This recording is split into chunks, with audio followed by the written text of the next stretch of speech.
Welcome, one and all, to the College Deadlock Season 2 playoffs. We've had schools from around North America battle it out for over 6 weeks in the regular season play, and it's time to see which institution really is on top. I'm HD Philly B, and with me tonight is the mastermind known as Mox, and we'll be walking you through the epic clash between NorthWood Timberwolves and Seattle University Gaming. Mox, this is a best of 3 with the winner taking on Texas A&M University Maroon in round 2. Yeah, it's perfect time to maybe take a look at the bracket and see where we are going through things. Obviously, Texas Aggies just talked about into round 2 being the CSU Rams. There is a loser's bracket in this tournament, so if you do lose in these early rounds, you do have another chance to make it through. But NorthWood University looking to continue the pace that they've kind of set on. They are 5-0 through this current regular season, so kind of the kings of this group here, and you can see they earned their top seed there, and looking to stay strong through these early playoff rounds. High tempo is their kind of MO, Mox, and so that's what I'm going to be looking for. A lot of early mid-game kind of compositions. They'll always have that security of maybe a Mirage, something like that, to kind of help them through the late game should it get there, but they just want to go full throttle through it all. Where on the flip side, Seattle, they kind of feel their way into these games. They're 3-1-1 on the season, so sometimes they just need a little extra punch in the face, cold water on the chest, whatever it is, to wake up as they get into the match. It's a little bit tough sometimes when your season is only like 5 games total. Obviously, everybody's got things going on between school, spring break just passed recently. Like, there's so many different factors, and the regular season matches are best of 2, which means that you can draw these games, or you outright win, or you outright lose. So 3-1-1 is a very, very respectable score for them as well. So one of these teams they split a game with, and the rest of them they kind of had their way with outside of one loss. So pretty strong showing from the Seattle team as well. So I think we're going to get some pretty interesting deadlocks tonight. I'm really excited to see what these teams bring. Without a doubt, and without further ado, let's take a look at our players for the evening. These rosters are one to behold. Crims, the captain for NorthWood University. They're that support player, and I love a captain who's a support player because they really want to facilitate, call the shots throughout the match, that sort of thing. So my eye will be on Crims throughout this series. And on the flip side, Seattle University, they have Perp, who is the captain. He plays the Mirage, the Venator, the Lady Geist. That's another kind of person you want as your captain, is the carry, right? They got to feed me, get me into the game, let me win it for you. Absolutely. It's very easy to, maybe it is or maybe it isn't, depending on your perspective, but sometimes it is a little bit easier because as your carry position, your job is very, very straightforward. And so the amount of tasks you have to manage in order to kind of lead your squad is very narrow in a good way, where you have a lot of opportunity to kind of dictate while you just sort of like manage these small things like keep your waves out, maximize your jungle farm, hit your box routes like as efficiently as possible, grab the sinners off of spawn and things like that. And then once you hit that 18 to 20 minute mark, that's when you really start to come and flex hopefully your soul difference on the enemy team, and sort of stat check as we like to say sometimes. But yeah, really 2 different approaches to kind of leading the teams, neither of which is wrong by any shot. So we'll see who's kind of got the better of it from their position. I would like to see, as we work our way into the draft, Mirage is going to be a priority for a number of reasons. And it's mainly just, he's strong, but also Perp, the captain for Seattle, loves this character, plays him normally in the mid lane, but we won't see that at least for game 1, as the Genie Courier is already taken off the board. And then Celeste Mox, we know that this character, the movement is just way too good, especially at the level these guys are at. Definitely.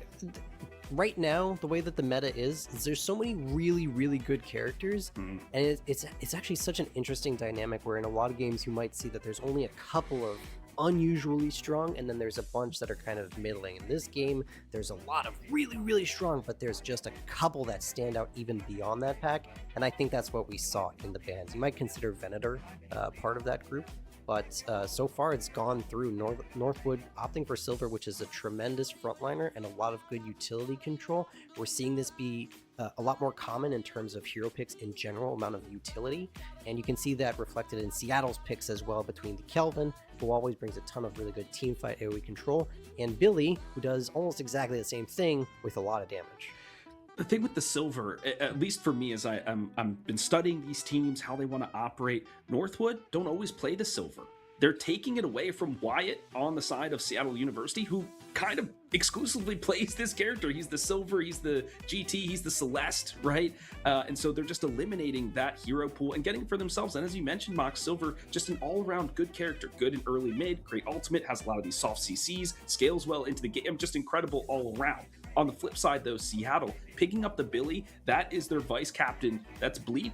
Loves this character, plays it 9 times out of 10. They have to secure it for him just to make him feel comfortable, especially as it is the playoffs. We're seeing a few more picks roll through. I think if you look at what is most commonly the power picks right now in Deadlock, you can kind of see why Northwood may be 5-0. Because if you just look at the top 3 straight away, like giving up Venator and Geist in the same draft, I will say it's very greedy. It's extremely greedy, but maybe that's what works for their team. Silver does really, really well with just enough farm, but there's so much money needs to be allocated to the Venator Geist. That could shoot them in their own proverbial foot, but those are incredibly strong heroes. Seattle opting for the Kelvin and Billy to kind of start. Billy makes more sense. Kelvin you sometimes see later in the draft, maybe even go through bans. Apollo is one of those heroes that is creeping up in power as they've buffed a little bit of his kit, including the stun now, which is incredibly long if you actually put a lot of points into the riposte. So it's an interesting start, a top 3 for Seattle. And we see an Ivy and a Warden ban is kind of interesting. Ivy, very, very powerful, but Warden, I feel like this hero's kind of been creeping back. People almost remembering how strong his gun can be. Well, Mox, what I was about to say is they've limited the carry pool. Venator, Geist, Barrage, Warden. I mean, who's left? Well, I guess you're going with the Wraith. I was going to ask you, who do you think it would be? It will be the card-slinging Gambler who will be making their way into the battlefield. And Mox, I need to know your thoughts on that because she's really, needs that late-game scalability. She needs it in a way that the Venator and the Geist don't necessarily need to. If you want to get really, really technical, the Venator Geist kind of can be online at the 25 to 32,000 soul mark. With Wraith, she can be strong, but she needs a lot of help at those souls. When she hits 35 plus, this hero becomes unstoppable. It's about getting to that point. And maybe the Apollo and Kelvin can play into that and buying a lot of time. The problem is Northwood have really, really good picks and a Sinclair, which we'll start to see more and more as players start to pick up this hero more commonly, but especially when you see heroes like Kelvin, heroes like Dynamo, big AoE teamfight ultimates, things like that, this hero can really, really excel. And if you have someone that's a specialist at using the Vexing Bolts, it becomes even more powerful.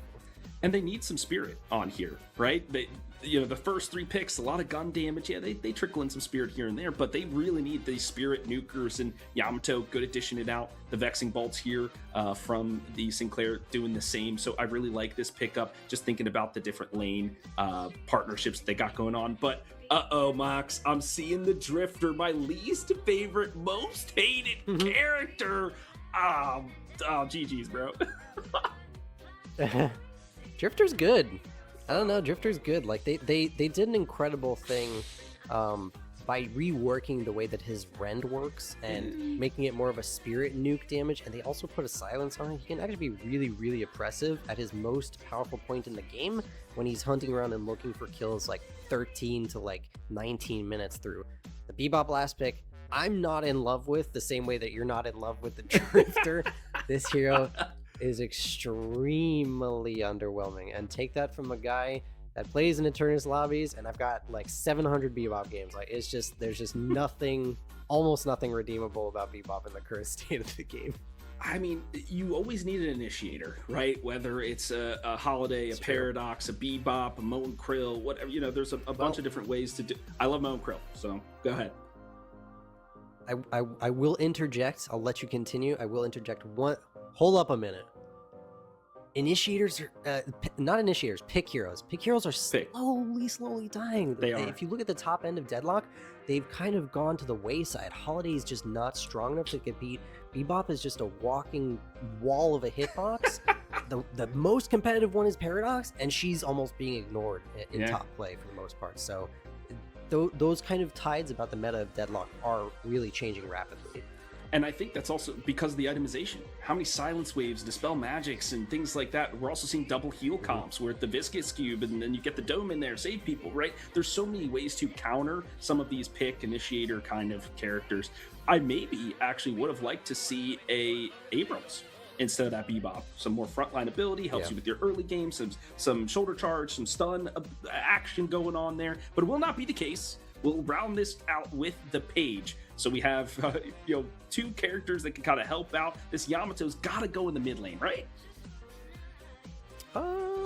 Yeah, very likely. I think NorthWood is really blessed for opportunity in that mid lane. They have so many really strong pokers.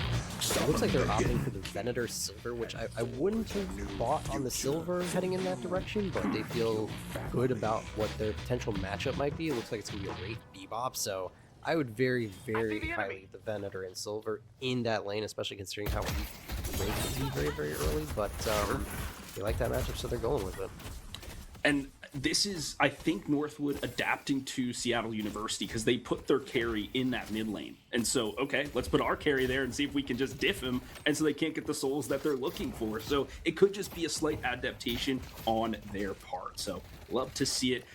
Mox, I didn't get to say my line, man. My line that I wanted to say as we were going is April showers do, in fact, bring playoff hours. And we are here for game number 1 between NorthWood University and Seattle University Esports. I'm liking the lane setup, but I want to talk about lane 1. This is the Drifter and a Billy, not a matchup we see often.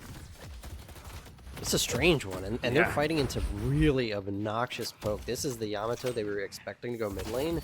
The punching power between the power slash and the vexing bolts. We'll have to keep an eye on where the Sinclair starts to allocate their ability points, but this is just insane pressure. I'm not really sure what the Drifter Billy do. Billy's really weak in early lanes too, and it's kind of reflecting in how Gaber has almost no HP left in this lane here. I mean, you should pair him with the Calvin. You've got a Calvin, right? Calvin Billy, that could be kind of strong. Frost grenades heal you up, right? Or usually you put the Apollo on this side to add that extra poke and that dash ability, the escape and things. I don't know. Confusion a little bit, but maybe just enough to throw NorthWood off. But they are one of the best in the college Deadlock scene, so they're not even flinching at the sight of these lane compositions. Let's talk about this lane 3 here as we have our observers on it now. I mean, who do you expect to win this out as we're seeing the flawless advance expended and bodyguard action here from Vinjit? I mean, I was about to take the easy out and say that obviously NorthWood are gonna own this lane, as they might have almost secured first blood against Bradley. It actually goes the opposite side of the map on that Renato Sinclair lane that we were watching, but they are getting bullied just across the map right now. You can see low HP just got around. Tower diving happening at minute 2 is a very bad sign. I will say NorthWood definitely have the better laning heroes, and maybe that's a reason why they're coming out so dominant in the early, through the regular season. And this is kind of indicative of what we see of late dice lanes. You pair with somebody that can heal you, right? You have a Rem, a Calvin, a Paige can do the plot armor, right? She's got some ways to keep you in the fight. And speaking of fighting, the Barry expended by Gabber, still talking here in the lane, but now it's the Sinclair with the opening rounds of all things, looking to open the fight off. The Billy chasing him down, some machine gun bellets to the back, but he will back himself off. He wants no more of that. That was a really good trade from Gaber, as he came out, obviously wound up being first blood, but came back into lane and really put a lot of pressure to create some space. It is not going to save Wyatt, however. Blur will get another kill in that lane. This mid is getting absolutely punished. This is that massive hitbox I talked about. Bebop just sort of eating damage. Venator doing a bit of the same, though, as he was under tower. Wraith wants his 70 HP, just needs a couple more to connect. A really crazy job of dodging around right now as Benos on this Venator. He seems almost certainly going down here. The gut shot to make a little bit of space. Oh, is he sneaking out? Where the hell is he? No way. Oh my goodness, this little do-si-do, the heavy melee to get around the corner, and Wraith is actually going to back out of the situation little too scared of the potential turnaround. What? The ankle's broken in the mid lane. Who is that? Benes. He is unbelievable. He was dead to rights for sure. No way he should have escaped that. And Mox, we're finally now able to analyze the last lane. It's this mid lane here. Bridge control so important. I mean, which teams can vie for it most? I mean, Bebop presents an interesting situation, especially if they get some more souls online, because lately he becomes a real threat. Oh my goodness, a turnaround. Wyatt actually thought he had a really good trade here. Does go down. Blur with a 4-kill streak. He was just talking about Bebop's ultimate, and it turned out to be Yamato's to make a real difference on this side of the map. They thought that was going to be enough. Well, speaking of ultimates, the side of NorthWood University creeping ever so closely to all of theirs, where it's really only Perp, the captain for Seattle, who's reached that ultimate mark. But we've reached the bridge buff opportunity now, and it's all going the way of NorthWood. They have their clean pickings for whatever they want. We will have a pause for a quick tech issue as Blur maybe has faded into existence. Faded but not forgotten. Look at the scoreline. 4-0 and 0. That's nearly a kill per minute in the early goings of this first round for our collegiate deadlock playoffs best of 3. And you can see Northwood with tremendous map control, had players set up on the buffs very, very well ahead of time. So they even had enough opportunity to kind of select who gets which buffs as we're kind of getting back into the go of things here. Just a handful more of minutes before the first urn spawns, and it looks like Seattle might have to do some real consideration on getting positioning on that as it comes to, but we'll get there when we get there. Right now, things sort of settling in just a little bit. But Mox, how can they get there? They need priority in these lanes, and right now they're behind in souls, which means their clear is not as good. So how can they then feel comfortable rotating? And with their Guardians already taking some damage and their HP bars taking damage too, this is the Yamato flying like a blue blur to the Drifter. There's nothing he can do to defend. He has to call the Billy in for aid, and the Magician will say, now you see me, now you don't.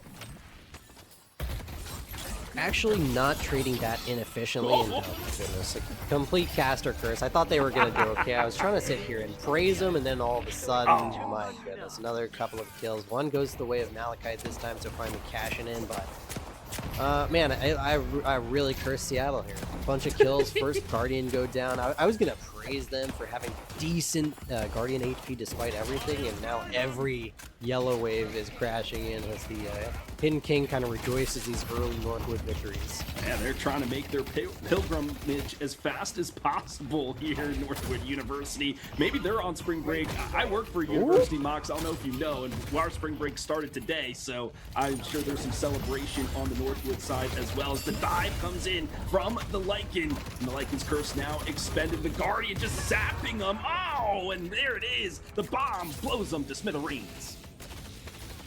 Really, really nice outplay from Rugert here, and in a crucial moment where if D1 kind of gets killing that like 2v1 underneath Guardian, you're feeling really, really bad. But it's had some nice maneuverabilities, decent couple of outplays, and some help from the Guardian damage, and they get a kill. But not so much in favor for Wyatt. Gets parried underneath their own Guardian. 7 killing streak for this Blur Yamato, which is absolutely going crazy. Double the souls of Wyatt, their opposite number, and the thing with the Drifter, Mox, is you have to be able to snowball. You need to be kind of ahead of the rest of the field to get these isolated picks and get your stacks and so on and so forth. Well, you're desperately behind, and the writing for me is a little on the wall because I just don't like the character. I think he's gonna be done, but a nice captivating read will lock ERP down, send him 6 feet under, and this Guardian will soon be the follow-up.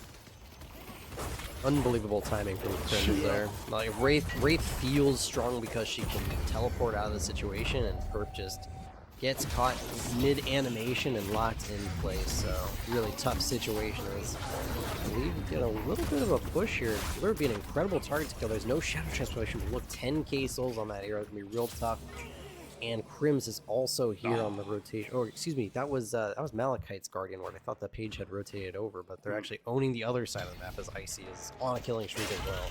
Used his soul exchange to perfection, but no time to talk about that as the Lycan is under the scrutiny of the other team, and Wyatt finally makes me eat my words, gets 1 kill. But I think they were like, what, 1 in 5 at this point, so still some work to do. Definitely a huge uphill climb, but that urn that we talked about is going, very likely, is going to be a comeback on the first drop. So we'll see if it gets to that point, and we'll see if NorthWood has the kind of wherewithal to grab it before Seattle can even have a chance to kind of think about it. They do have total lane control across the map, so I do want to see them start to put their foot down a little bit. As the Sinners have now spawned, it's a good time for them to kind of push their waves up and kind of get into the enemy jungle. So we'll see how aggressive they are with their lead, but they might just opt to kind of keep things status quo and make sure that their jungle is cleared first. I think there was enough push in the lanes that there's no invades coming through from NorthWood, even with the lead that they have. So some of their Sinners have been secured. I just saw Wyatt scoop up a couple. There's Perp getting 1 too. But now this is opportunity for NorthWood. They gather their jungle safely, and they can then rebut the lanes, push them forward, and then maybe take an advantage when the urn rolls around in 60 or 30 seconds. So a lot of things to be careful for, but the silence wave already here before the 10-minute mark, Mox. Yeah, this is really, really intelligent adaptation. It's not exactly the word, but it's kind of it shows that Blur's playing a lot of close attention to kind of where the meta is right now, and Silence Wave's kind of, it hasn't been buffed. It got reworked and it's been strong for a bit. It's just people are similar to the Warden thing. They're like remembering how good this item is towards securing kills, and you can see Blur puts it right to use. Gamer still struggling this match. Telekinesis will come out, but the counter engage from NorthWood University do so much damage right now. They might be outnumbered though. Blur does not care anything about that. Starts getting kills rolling their way. The Lycan Curse transformation comes through, and they are just chewing through the side of Seattle. Bite to finish off these kills, and oh my goodness, Benes with a killing spree now as well. There is that comeback ring I talked about, but he's going to take it away. Chop, chop, chop goes the Lycan Curse. Like, unstoppable is D1. And the silence wave, I think what made people remember is that Celeste is such a nuisance. They're like, oh, wait a second. There are things to make people stop moving in the game, and the silence wave is one of them. For now, though, this Crims on the page going for a pretty heavy vitality and gun investment early on. Mox, what do you make of that? Just good itemization, really. It's, I mean, it's a true kind of commitment to being that support role. Benes kind of taking the 2v1 here, but pretty good items. I think Healing Nova is extremely strong right now. We can see the priority of getting that early on top of the Guardian Ward as well. Rugert,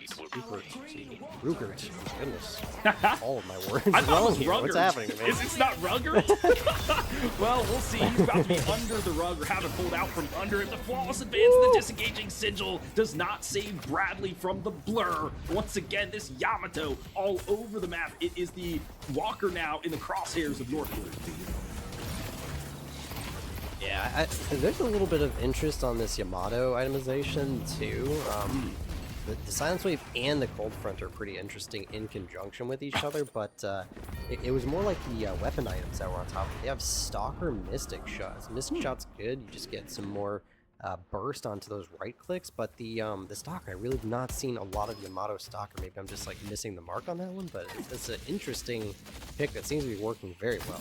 I mean, that's the beauty of a MOBA, right? There's an umpteenth number of different iterations. We think we might know what's best, but that's also part of the fun. You get to experiment, you get to just try out new things, and maybe you feel in yourself. You're like, I think I will be able to get behind him more often than not and just get the bleed and kill him, right? So they're having fun with it here. NorthWood, as 3 members are smiling on kill streaks. They have a Walker already down, open up another flex slot for him. So feeling incredibly good in game number 1. So fantastic work for them thus far. They're grouping up here in the mid down now, Mox. It's going to be another battle of fireworks. The Captain Crims leading the charge. The Frozen Shelter now laid down just to keep everybody alive. The telekinesis to throw somebody away. The Lycan's Curse will stand tall between the Frost, and it is the Blur in the backline who gets the carry, the number 1 target. The Lycan's Curse now swiping through the battlefield. Oh my goodness, the Calvin, what can he do against the might of the Werewolf? D1 will get one.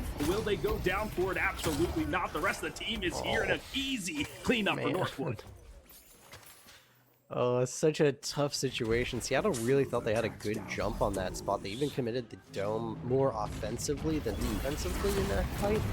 But they're just like too far. Oh my god. I just looked up at the soul speed of them being too far behind. They're like 40k at 13 minutes is such a staggering difference in the souls. But like I said, they just didn't have enough damage.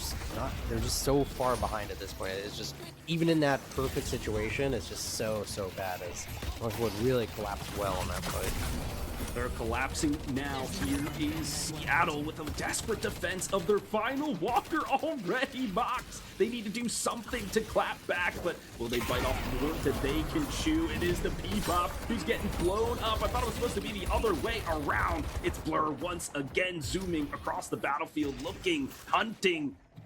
Doesn't find anybody now. The Scrap Golem. Oh, the Silence Wave. What can he do? A quick punch for the phase of Power Slash as well. A bomb stuck to him, but the grapple will connect. And Blur nets himself another.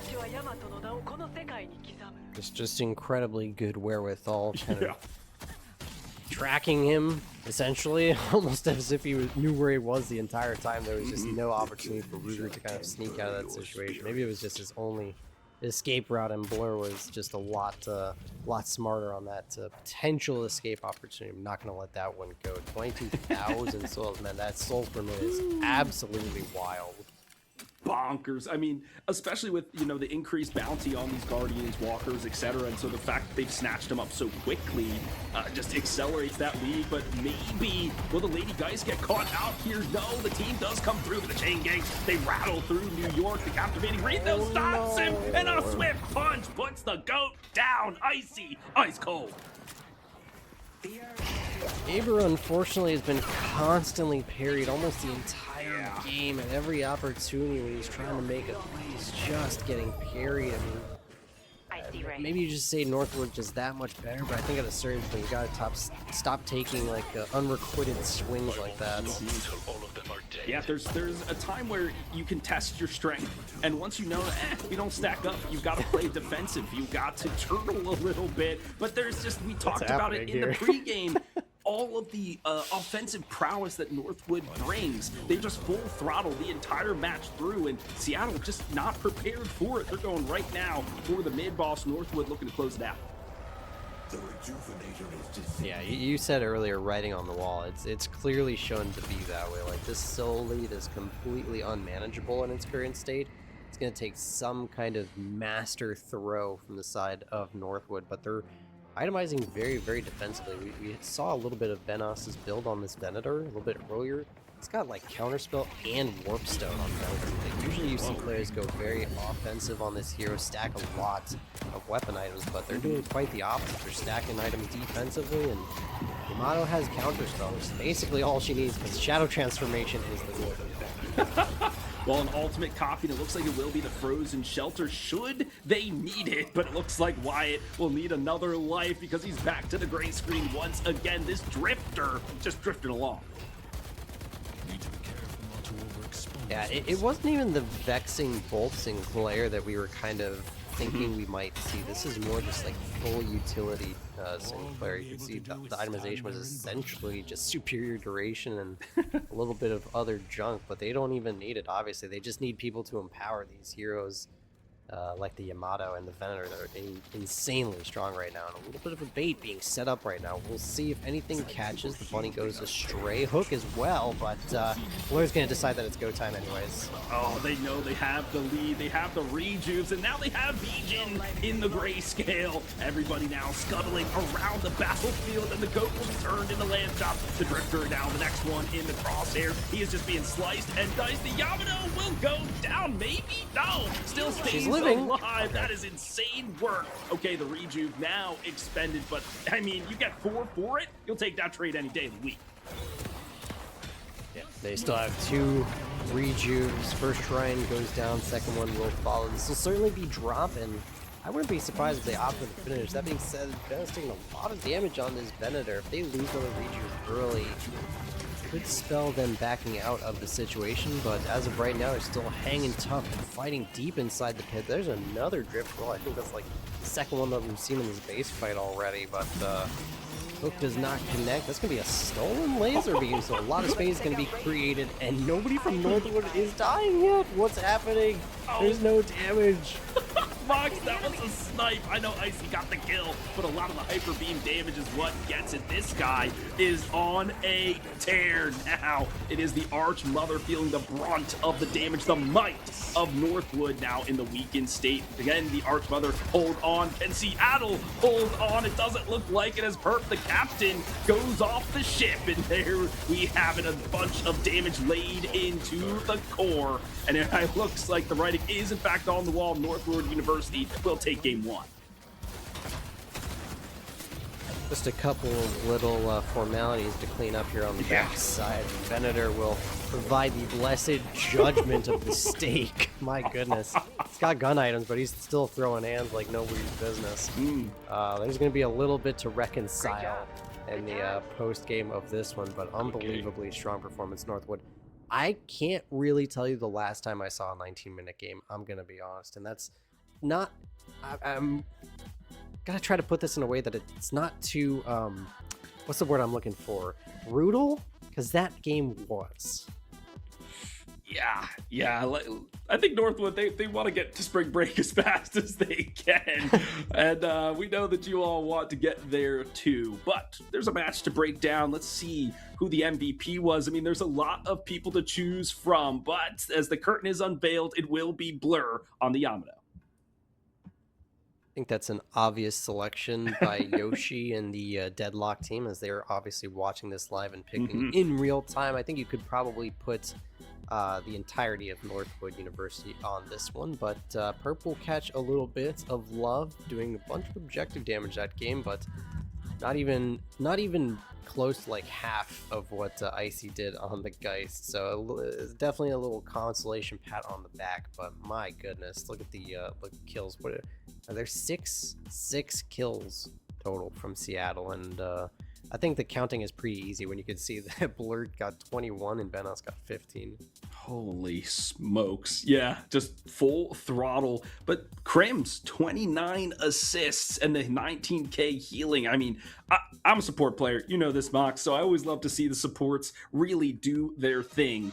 And this is just a great example of that. So fantastic work from all of NorthWood, but they still have one more game to go to close this one out and move on to round 2. That would knock Seattle potentially to the lower bottom, depending how this next round stacks up. Now, Mox, while you were going over the scoreboard, I did look at the academic calendar for NorthWood University. Their spring break was actually at the beginning of March. It was March 9th to the 13th. So they're deep into their semester right now. I didn't want to interject because you seem so excited about spring break being now, but down here in Florida, I've already seen the spring breakers come and go earlier in the month, so I've seen them go. Obviously, it's dependent on the schools, but they've had their break, and maybe that's why they're rested and ready for this playoff push. Makes sense. I mean, I'm just in the spring break mindset, right? I'm started mine today at Wilmington University. So, all right, feeling good. But, folks, speaking of breaks, we got to send you to one. We'll see you on the other side.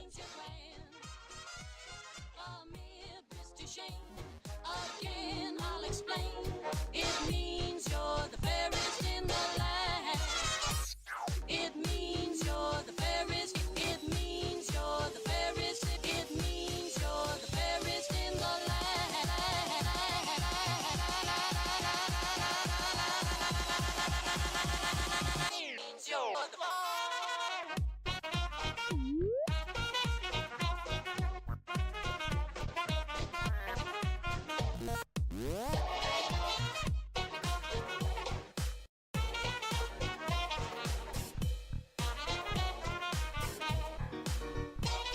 Come here, Mr. Shane. Please let me explain. Come here, Mr. Shane. Means you're grand. Come here, Mr. Shane. Again, I'll explain. It means you're the fairest in the land.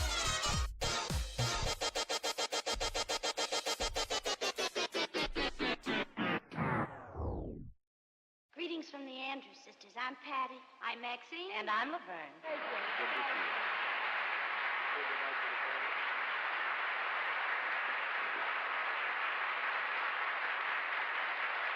I could say Bella, Bella, even say wonderbar. Each language only helps me tell you how grand you are. I've tried to explain. Come here, Mr. Shane. So kiss me, kiss me, kiss me, so that you will understand.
Long white beard and his crooked staff, he tramps along with the folks all left with a twinkle in his eye as he passes them by. The old man of the mountain. Long white beard and his crooked staff, he tramps along with the folks all left with a twinkle in his eye as he passes them by. The old man of the mountain. Long white beard and his crooked staff, he tramps along with the folks all left with a twinkle in his eye as he passes them by. The old man of the mountain. Long white beard and his crooked staff, he tramps along with the folks all left with a twinkle in his eye as he passes them by. The old man of the mountain.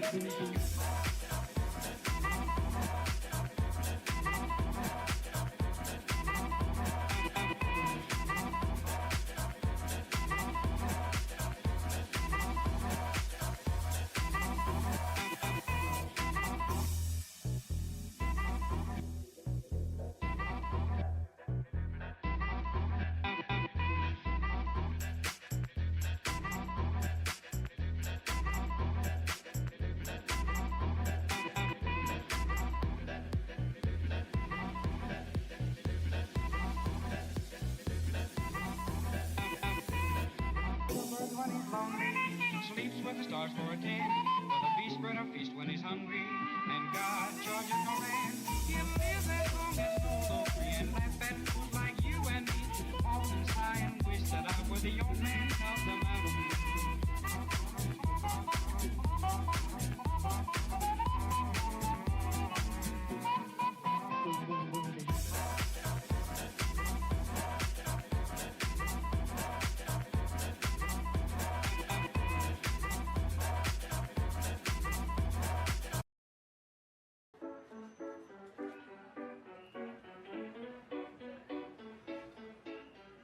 Welcome back, College Deadlock fans. It's HD Philly B, and it is the Master Mox, and we are here with you for a round one playoff match. Oh, you're wearing a university, Florida International University. Let's go. That's right. Thank you for recognizing.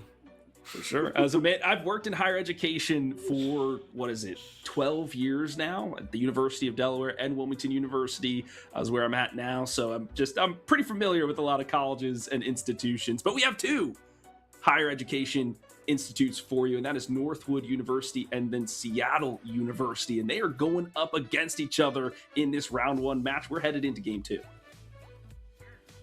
It's going to be a very interesting adjustment for Seattle here, and the first thing that really jumps off the screen, we've touched on it, is just the power of their heroes in lane. I think they can really do a lot to help themselves if they just sort of pick heroes that are strong in lane and can try to actually compete in those early stages of the game, because if you're behind at the first earn pickup, you've got big problems. If you're even at the first earn pickup, then you can always have that 50-50 where you can catch a huge lead or you can, potentially fall slightly behind, but it's a lot more competitive in that nature. So I think that's one huge thing that I'd like to see them address now that they have first pick on the Hidden King side.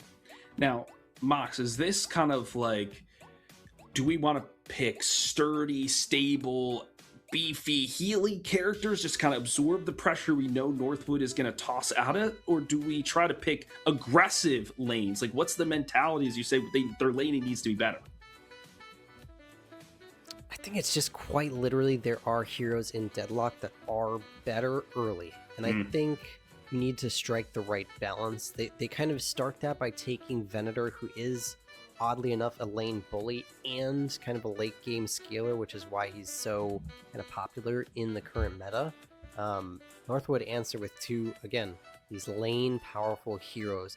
There are changes that have happened in the course of Deadlock's life, and the game isn't so lane oriented as it used to be. The problem is when you fall behind as hard as Seattle did in the first game. I talked about it, like that first earn, if you lose that too, my goodness, you're in a massive hole going into the most important section of the game. So for me, it's more about finding easy poke heroes, easy lane managers, and just the general lane bullies. I think Ivy kind of classifies in it and is also a very strong hero. I'm not surprised to see her top two, because I think this is happening more and more often. Yeah, the Kuzu Covenant, right? Just kind of keeping everybody healed up, right? The Entangling Thorns helping out. The Stone Form can block, can stun, can peel, all these kind of things. Fly drop if you need to, escape across the map, grab Urn or whatever it is. A great character overall, will really help in their laning stage. Apollo, fairly good in the laning stage as well. Can crash the wave quite nicely, get that spirit damage online early. So I think they're making the adjustments that they need. On the flip side, though, now I'm worried, Mox, because the Blur, he's back. Yeah. Northwood aren't really going too crazy and changing up their draft. They're just taking best available and things that they're already having great success with. So I think both teams are drafting a lot better, whereas Northwood had a very clear advantage in game one of their top 3 picks. I think Seattle's done a lot better kind of addressing their needs faster in this draft. So we'll see where they decide to go from here. Maybe they start to ban and look to take away some of the heroes that Northwood was succeeding on in game one. You can think of, well, the Venator, the Yamato are already gone, but maybe something like that page that worked really, really well for the side of Northwood in that first game. They could look at that. But Northwood have the first pick out of bans here. Shiv Mina off the board as well. Shiv is a peculiar pick for me. I figured it would be another M1 kind of character, like the Warden, something like that, because I think that's what Northwood needs. I know Lady Geist can kind of do that, but they ran that kind of 3, right? It was Silver, Venator, Geist as their first 3 picks. Well, they only have one of those 3, so I think they need a little bit more. However, Mox, we've been seeing a lot of Celestes go for this gun-heavy kind of build, so maybe that's how they're slotting her in as this position 2. But we're seeing the Calvin. I think that's a great pick, helps in the lane. Yeah, and it helps their entire kind of lineup just sort of dogpile onto heroes. Geist's gun is incredibly powerful, but she also wants to play in this close to mid-range scenario. Yamato, obviously, we saw Blur absolutely popping off, just doing insane amounts of damage, unkilled in that game one, notably. So with a Kelvin in her pocket, it's going to be even harder. Oh, no, Seattle, please. All right, Mox is a believer. Do you think that the Drifter stacks up better in this into this composition Northwood's running? And it looks like it's a no. Okay, if you had maybe like an Abrams and a Billy or something to like stand in front or create a lot of space and really like antagonize the side of Northwood, then I would like this Drifter pick a lot more. I think with what they have set up, I don't really love that their first 2 heroes in are Apollo Drifter. You're walking into Yamato, who's going to reset. You're going to walk into Kelvin, who's going to double down on her reset. And you're walking into a Geist, who is probably going to swap you, and it didn't matter how much damage you kind of put out in the first place. The Viscus is an interesting one. We've seen this hero kind of wax and wane through power. Obviously, they made a couple of adjustments. The Pummel Punch is now easier to parry. That being said, some players are still bad at parrying, and so maybe it can work out. It's a good save on a squishy lineup. There are like no effective tanks right now on the side of Seattle. And I think that has to be their last pick. They need a Billy. They need an Abrams, something along those lines. I was actually, before the Viscus, I was thinking the Dynamo, because he's such a good counter dive kind of character. You're always threatened by the singularity, and that's how Northwood plays. They want to jump on top of you, but what? I'm scratching my head also because it's itchy, but Seattle University going for the Bebop last pick again, Mox. Yeah. Oof, guys, as we say in the biz, we put the fries in the bag. Okay, this is looking real tough. So there's like a difference of like the good heroes on the Northwood side versus the like, I don't know about all these heroes on the Seattle side. Obviously, okay, so let's take this, let's break it down. Seattle top 3, really, really good, generally top meta heroes. Great top 3. Northwood University, Celeste, Geist, Yamato. Another good top 3. Northwood out of bans, go Kelvin, great. Warden, kind of mixed, but like I said, coming back into relevancy. And then Dynamo has been on the rise for quite some time and is still catching buffs. So Dynamo value at 6 is insane. Seattle on the back half go Drifter, player dependent. Viscus, Like, Goober's not even, like, doing super well, and he's, like, the best. And then Bebop, and I talked about the frustrations of this hero. It's just like, I love their top 3. I hate their bottom 3. Mox, I'm going to toss you another question because you did break it down in third draft strategy nicely, but we were talking in the green room and a little bit in this pregame is about the laning phase. How do you set up this drifter well? I mean, who is he going to be paired with this time? Because it was the Billy before, and that didn't work out. I feel like Bebop is the best one. Like, pull him under the tower, and blam him with a ram. I feel like that is the best option, but it's just a bunch of weird matchups. We'll see once our overlay kind of gets adjusted here. I'm not sure if we were or weren't in game, but that was an interesting little break. But yeah, it's so, like, Viscous is a really good pairing partner too. Like, we can't undersell that, like, Puddle Punch and Splatter are still really annoying. And so there is an interesting case where you could say, like, Viscous could be the kind of mid-range wall and create just enough space for Drifter in this lane. But we are in about a minute now, just catching up. So Paulo, again, bullied on this right side a little bit, but maybe you can kind of guide us through what we're looking at here. It is that Bebop Drifter that I was talking about, so I called that one. Okay, the Scrap Golem has a little beef to him. But he's going up a pretty hefty lane with this Calvin and the Warden. They get that bridge control quite nicely. I see the theory, right? If you get a hook, they're an isolated target that allows then the Drifter to do what he needs to do, get the amplified damage, so on and so forth. So in theory, it could work. Now it's about the skill and the piloting of these players and if they can yoink somebody out of position. We transition now to the mid lane, Mox. We have the Lady Geist and the Dynamo versus the Viscous and the Venator who comes out on top. Honestly, this is not a bad lane for Seattle here. The Viscous and the Venator are kind of going to put out a lot of strange and difficult to dodge ranged poke. Obviously, the splatter that we were talking about a second ago, and the consecrating grenades on top of that. So they have a good ranged poke. Problem is they're playing into Dynamo and Geist, who are just sort of going to out heal a lot of that for the most parts, and at the very least, there'll be Dynamo doing a lot to keep the Benus Geist alive. Yeah, so stability is that lane, and like we talked about, Lady Geist always gets paired with somebody that's got some good heals online. The cube must be utilized here to deny the life drain. So, okay, good work, but we'll just scan and move our eyes to lane number 3, and this is where it might get a little bit spooky, because I'm seeing the Yamato and the Celeste who get skewered there, the Unicorn sliced up for dinner.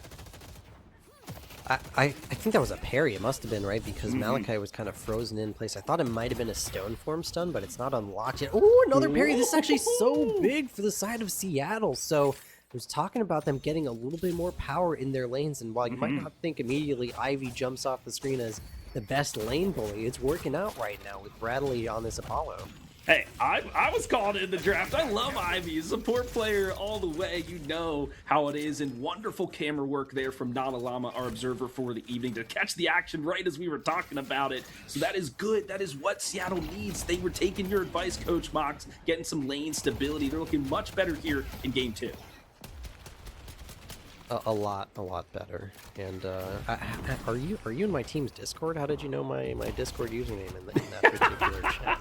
I'm everywhere. This guy, hacker man. Where are you? Check him's PC. Please don't. I don't even know how to code like an if-then statement. So please, nobody check anything. I'm just a simple man.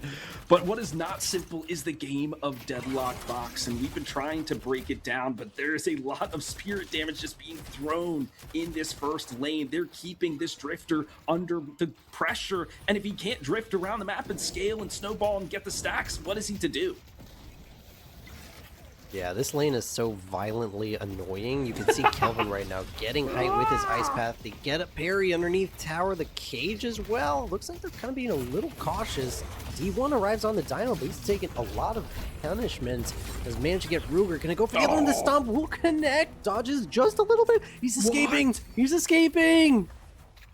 Oh, that's why he's a D1 collegiate player in Deadlock, of course. That was a double kill for him under tower, and he escapes, cheesing all the way back to base. My goodness. That was a funny double stun interaction. Perp looks at one jump pad, shoots and gets his stun, looks at the other jump pad. Doesn't get the buff, but that was still funny to watch. Thank you, observers. Liked that one a lot. So much better here now. Mox, who got? Was it Seattle that were able to claim some buffs this time? But they're looking to maybe lose some lives first. Benjin is in the crosshairs of the Celeste, just vying for position, getting on top of the bridge. A few more shots will do it. They go low, they go high, and a kick to the face will send the Gargoyle to the grave. The Celeste now is the one in trouble, as it is Bradley who goes for, is it the Latanilo San? Yes! And it's a triple. It's 3 here for Bradley. I was going to say that Bradley really needs to convert this kill.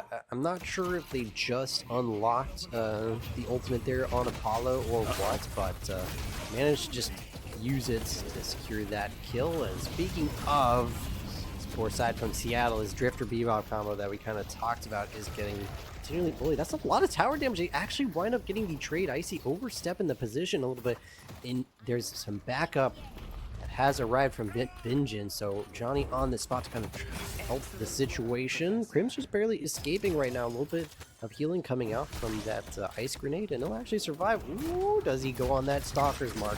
He's gonna opt out of it, but they bought enough time that Icy is now back as well. Wyatt trying desperately to get a kill, will finally take out Crims, offering his own life for the trade. Worth it? I'm not even sure. It's a very crazy little dive attempted. Mox, we've casted pros, we've casted people who've never played, we are now casting collegiate, we've seen all different levels, and this is why we come to College Deadlock, to see the aggression, the innovation, just some nuance from some of these up-and-coming players. I mean, they don't even care about tower damage. They're like, we're going for the kills. We want to put on a show for everybody in the chat. They're certainly doing it now, even in terms of souls at the 7-minute mark. This is head and shoulders above of what they did in game 1 Seattle. They're showing why they're in the playoffs, and they're doing the work now. Yeah, they're doing really well. Like it is just an even soul difference right now. That doesn't mean that there's a difference at all. I don't know what words are coming out of my mouth, but you know, they're doing so much better, and it really comes off the top 3 picks. This Ivy Apollo lane has done really well for them. And Blur has had a quiet time in the start of this game. Shadow Transformation gets used to try to secure a kill here, but not quite enough damage. Bradley's dancing around right now. He does have the Atani Losan to rip, and it's going to connect. Should go down. Yes. 4 killing streak, and Bradley might escape this one. Celeste collapsing on the scene. Malachite will be here too. No, actually gets finished. What just happened? I missed the interaction. 5 killing streak, and Bradley lives. Wow, the turnaround there. This lane stalwart right now and stopping NorthWood in their tracks, and this is good. They need to keep Blur under wraps. My word. That is a great start in lane 3, but as we peruse the other sides, D1 scaling up. Venice, that's who they're really looking for to help them out in this lane, but a double parry, oh, and a bunch. D1 on a 4-player kill streak.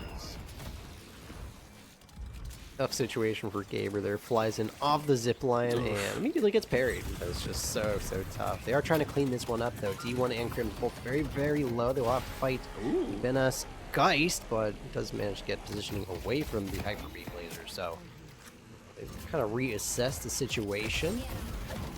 Ivy, Benjin kind of rotating into this one. Doing a lot of damage with that the could do that I forget the name of now. Tangling Thorns, I believe. Entangling. Yeah, thank you. You got Since it. the change, I haven't really remembered the difference of the names here, but that's why you're here to help me out.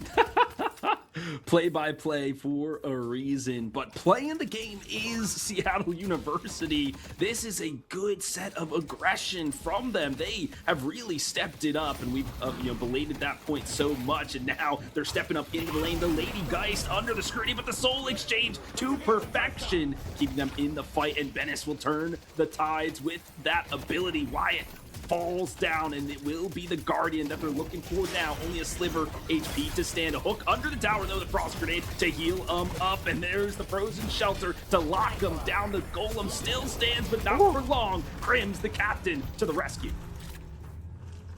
He's just ripping heavy punches left and right. He punched a frozen Guardian just for fun, and then still got the turnaround knockout punch against the Knockout King himself. So pretty nice turnaround. NorthWood keeping it competitive. The Soul lead is like flip-flopping back and forth like crazy. Unfortunately, Wyatt, remembering a little bit Ghosts of Game 1, this blur Yamato just flying around doing insane damage with Power Slash.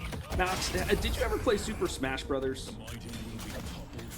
I is an avid and lover spectator. I played a lot of the newer ones, but Melee has a very special place in my FGC like spectating heart.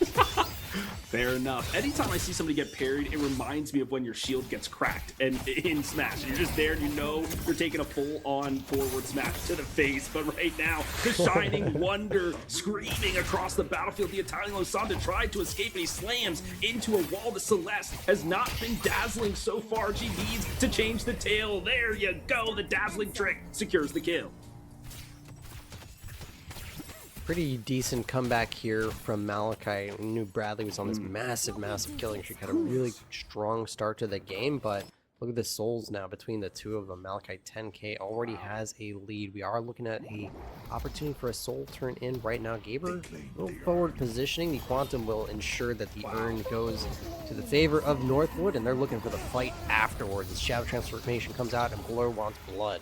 He will find it. Vision not even available on the screen. It will be a hook though on the Celeste. How are they capturing the Acrobat? She has to slide and trip away, but the bomb is stuck to you, friend. It will take you 6 feet under. It's a good turnaround. They find 2 exit kills when the urn turned in. Blur is looking for more. They find themselves a 2-piece, but has to retreat under the safety of their Guardian as the scrutiny, the pressure is too much. Pretty decent fight from both teams in that situation, and a dive comes out. Wyatt had been struggling this game. All of a sudden, has a 3 killing streak, diving aggressively to finish off Crims. No dome used in that situation. Blur's going to try to do their best to defend this Guardian, but the dive is coming out. Let's see how much damage. Bradley has been very strong. Woo! The punch from Dynamo on this D1 on this Dynamo is insane. So much scrapping happening. Somehow Blur is still alive. Wyatt overextension. And now Binjin in a little bit too deep as well. I think Seattle kind of overstayed on this whole fight here. Pretty bad turnaround after all. Oof, their hubris. Maybe they're like, guys, we're doing it. Go for it. We got it. Like, wait a second. This is the #1 seed after all. D1 doing the support work as well, healing everybody up. I was looking at the Drifter because, you know, I'm always going to be combing through him, right? I was going to be looking at him, and he's got 15 permanent weapon damage, it looks like, his stacks on his blood sense. So he has been securing some of those eliminations that he needs to really be effective in this match. But this is the matchup I'm looking at once more. The dazzling trick to try to bring the Apollo to heal, and he almost will get there. Is it the Italian Sun? No, not yet, but the hook, the turnaround, the bait, and the switch. Onto the Walker goes the Celeste, but the Quantum Entanglement is there to save him. The kinetic balls to push him away, but the Kamehameha screaming across the battlefield once more. Bradley goes down. The Celeste will wave goodbye to the crowd as she secures the kill. Rukert honestly probably got their Apollo killed in that situation. Not sure Bradley was happy to see a Malachite Celeste flying underneath their Walker to help secure another kill, but macro being one generally across the map, huge push on that mid wave. We didn't really get to talk about it, but Icy is rich for a reason. That's because he got a solar walker on mid lane to the side of NorthWood. So despite Seattle playing really well, they're losing some macro decision making across the map. Only 1 Guardian taken for their team right now. Fox, I'm glad you slowed it down a little bit to talk about it because it's been full-on action. Are they going at it again? Please stop! But no, Blur with the elimination. Looking for more. The Ivy in the targeting system, but she'll back away. The Walker there for safety. The Apollo hunting from the rooftops. He sees a nice portly little professor. He's flawlessly advancing towards him. Will poke him away. Oh no! Ruger, what are you doing? overstaying. He's definitely overstaying, and Icy is here to stay. I talked about that amount of souls that he had off that front walker, and now he just walks in, rips the last stand. This is another walker going down.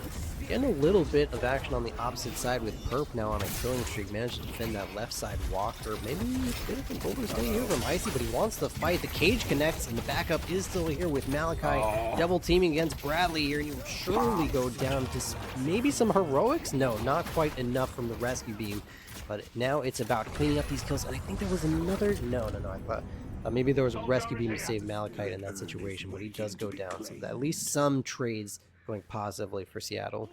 Oh, Nicey running for their little lives. They have the urn, and they have two people chasing them too. All right, he has to drop it to lose the vision and give it up. This is great for the side of Seattle, but maybe not so great, Mox, because they're down 2 walkers.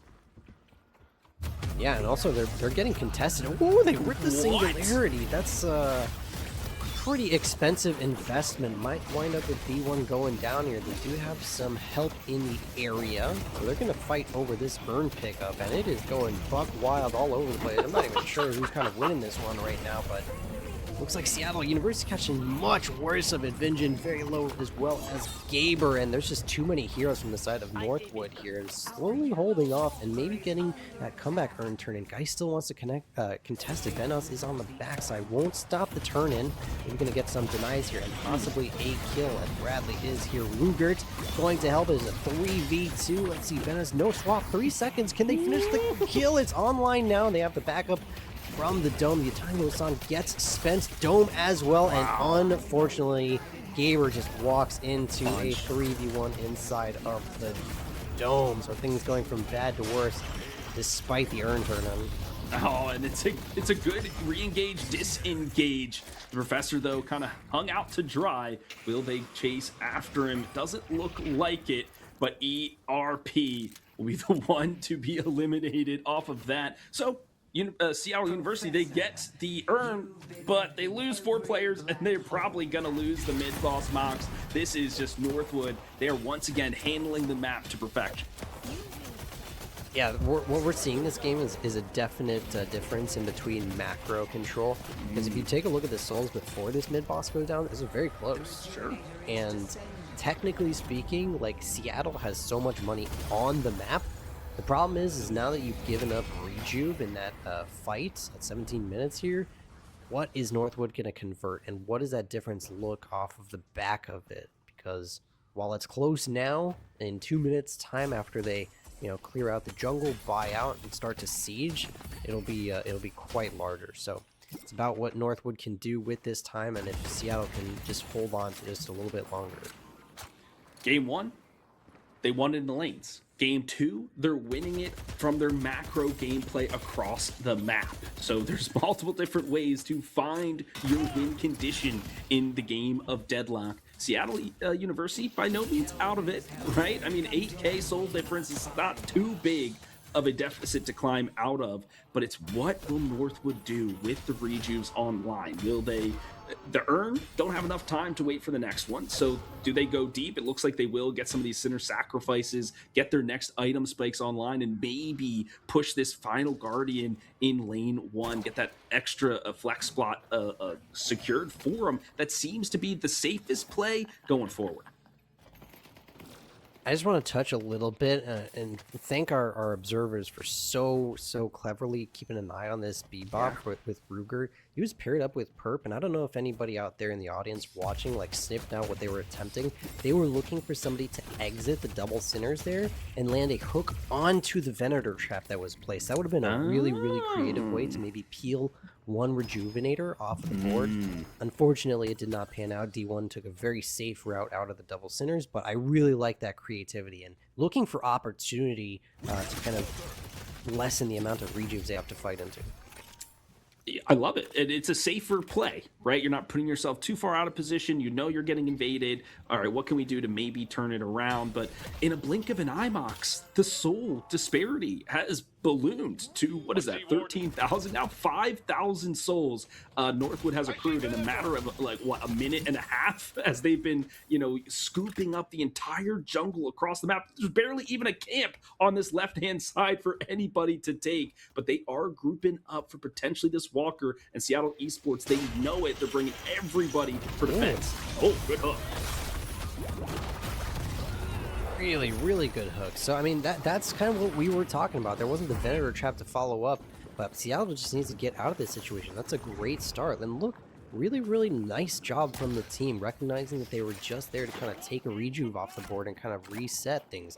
I really, really like that play from Seattle. That's incredibly smart deadlock from them.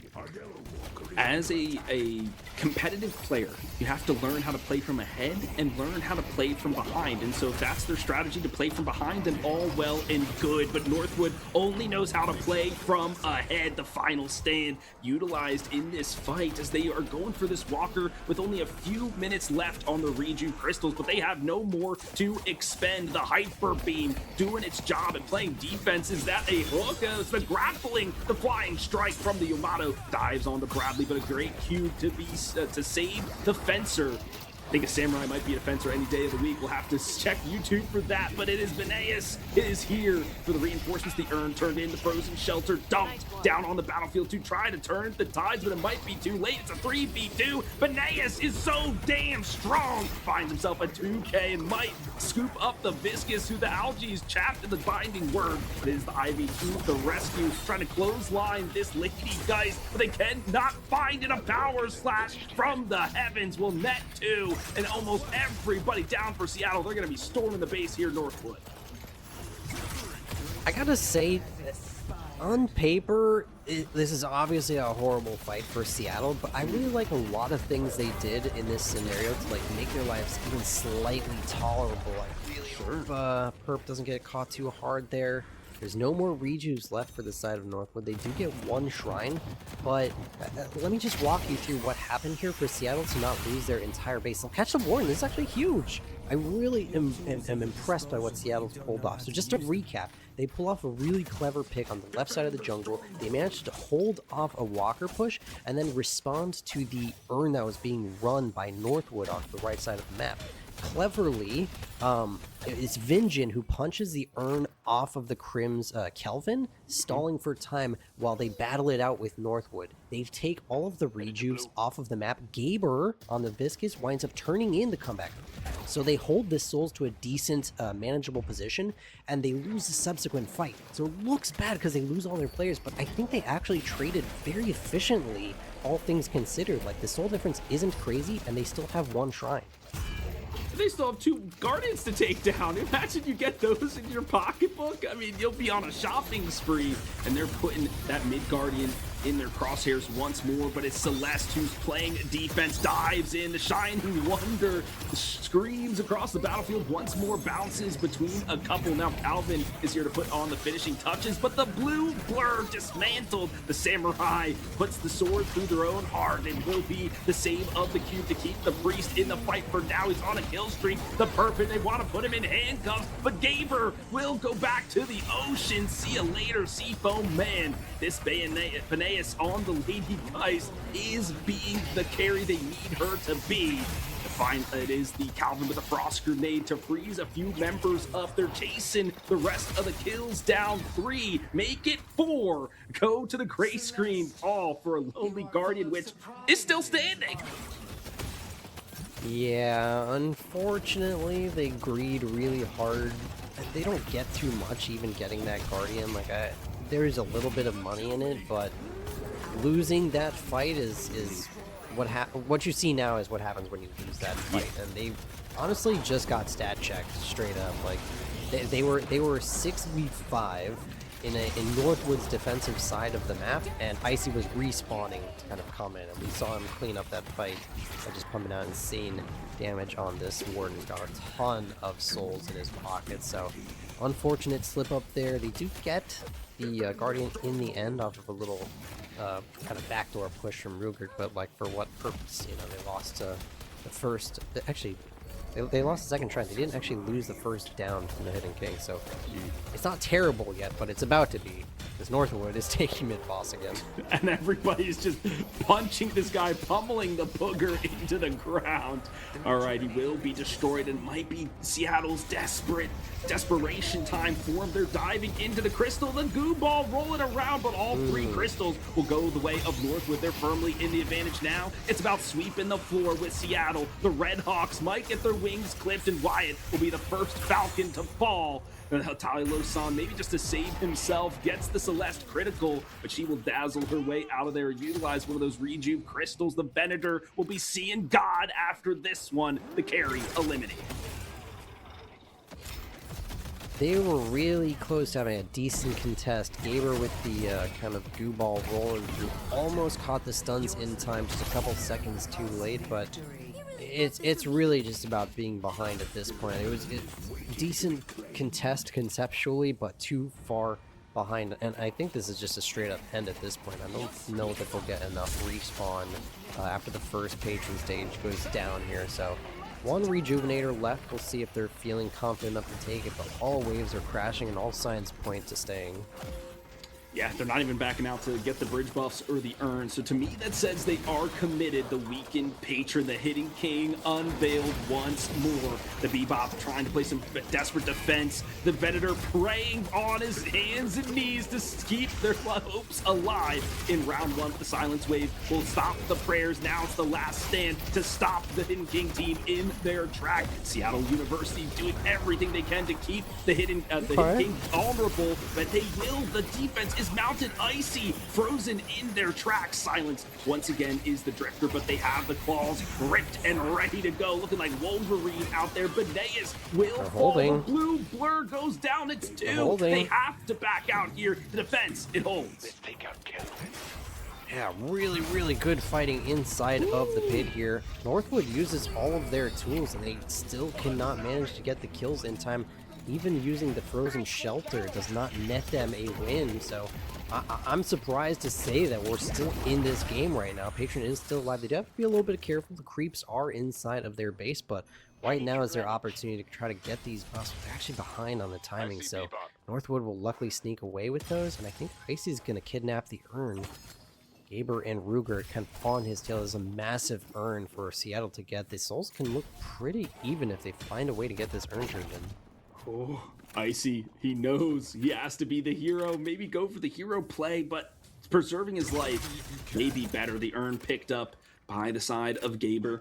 They can run it across the map if they like. The Celeste kind of poking around the drop-off points. The Warden hunting. I mean, they're basically at full build. The Mercurial Magnum, the Boundless Spirit. I mean, they are hitting like a truck at this point. But do they want to go against a 2v3 situation, Mox? I don't know. I think there's a contest because look, they've respawned and they have speed boost and they have lane prio. So punch comes to stall, and I think this is gonna be a massive fight for Northwood. Well, let's see how it pans out. A ton of ultimates available for Northwood. Not too many here for Seattle. The Iridonomy is not available. Icy, though, will start it off. Caps is Ruger. He goes back to spawn room. The Singularity captures 3. The rest of the team will go tumbling there after the last stand, looking for some victims. They will find the Viscous. The Algae will be eviscerated, but not before the Vampire will beat him to the grave. Bradley, see ya later. This guy, the Warden, doing exactly what he needs to do. Yeah, this is tough. I was sniffing out this contest. There was just no wave prio for the side of Seattle to think that that urn was free, and Malachite, really good positioning, gets an early knock on the urn to make things look even easier for the side of Northwood, and the Hidden King is already being hit as Icy is in the base, while the rest of the team just sort of cleans things up behind. The GGs are called, and Northwood will continue their unbeaten streak heading into round 2 of our playoffs. So more fight there from Seattle. A lot of things to be proud of for them. This time the lanes are better. The macro dropped a little bit. Some of the fights they suspect to take, then they got slapped back because of it. So if they clean up some of those errors, they'll be a very strong team. Their defense looked really good. That's not always something we highlight about a team, but they were very strong in protecting their base. But this Warden, we saw them at the end. Icy just could not be taken down. So strong with this Warden. There's a very important inflection point in this game if you're Seattle University taking this VOD and kind of getting a little bit of a review of it. You can see right now the objective damage being highlighted by Icy, not to mention that he had top hero damage as well. But what I'd like to recall is it is maybe like 12 minutes into the game where Seattle was really dogpiling that right side of the map. They kept sending heroes. We saw Wyatt get like a killing streak all of a sudden, Drifter trying to like come alive in the game, and they were really committed to sort of putting pressure on that Guardian. They don't finish the Guardian, they greed for the kills, they overstay, and they commit so many people that Icy's just like mid lane 1v1 against the Walker, winds up killing it, getting a ton of souls injected into him, and at the perfect time of the game where he can start to show up to fights and be this monster that they were not expecting. And we saw them, he snowballed, he walked into Seattle's right lane Walker when they just kept on brawling on that right side. I swear, if they just take a look at that 3-minute stretch where they kept walking back into this right side of the map, they can really address some core issues. They had a very good angle to carry some early wins into a strong mid game, and I think that management alone kind of lost them this game. There were definitely some missteps. They had tunnel vision. They were just like, we've got to focus down Blur 100%. and the Celeste. We got to toss everything. But there's a reason why you have 3 carries, right? Position 1 and position 3, because there's other people that can deadlift should other people get shut down. And Icy was able to run away with it, as you mentioned, taking that mid Walker basically for free, accelerating their soul lead exponentially. Then they became that raid boss that was very difficult to eliminate. The objective damage, I'm glad you highlighted it too.